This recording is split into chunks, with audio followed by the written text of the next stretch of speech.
28 with 30 Days of Sketches and Christy's Beautiful Life. Hello, my name is Nikki and I'm with Nikki's Scrapbooking Adventures.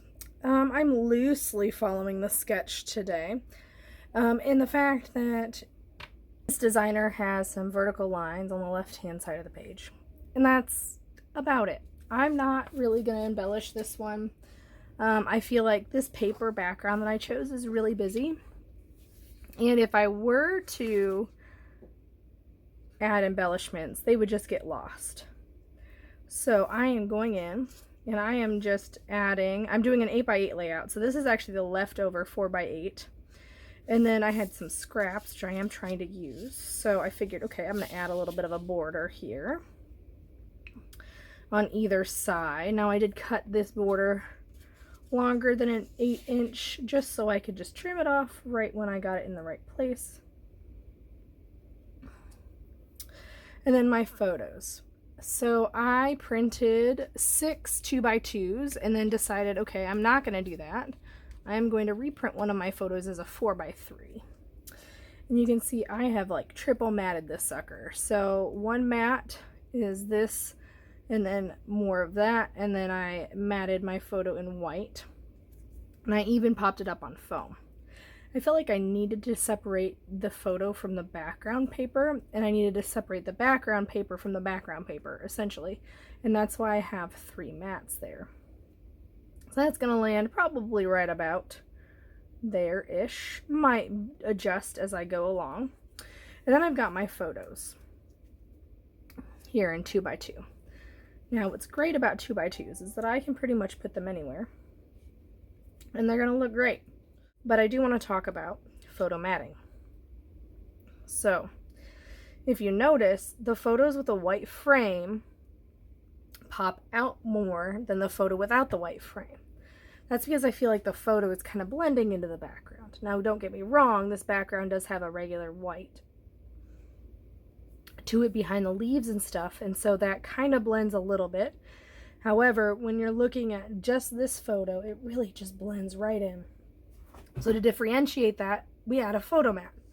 And the tool that I use to add a photo mat is the We Are Layered guides. And so I haven't shown this in a while and I wanted to go ahead and show you again. But essentially this is super simple. You have a scrap piece of paper. This is a 2x2, so this is not my normal way of adhering, but as long as you get the corners with glue, you're fine. So I'm just going to place my photo down. Now to save paper, I could shift it as far as I can to the left. However, I do want to give you a little bit of an idea. So these layer guides have a ridge to them. And that ridge catches on the photo. So because I have a glass mat, I can cut directly onto it. Even though it's not recommended, I still do it. You know, whatever. We got a couple scrapes here and there, but it doesn't hinder my productivity at all. So I take my X-Acto knife and I make sure my fingers are out of the way, pressing down, and I press hard on my paper and my X-Acto knife. You can do multiple passes if you need to, but essentially it will create a perfect border as long as you catch and then really hold this layer guide. And what's great is that you can set your photo wherever you want on your piece of paper. So that's what I did here. To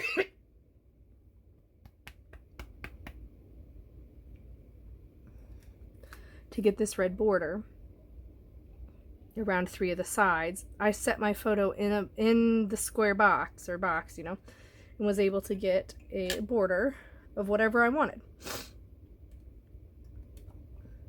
And it's always going to be equal as long as you use the same side. Now, you can create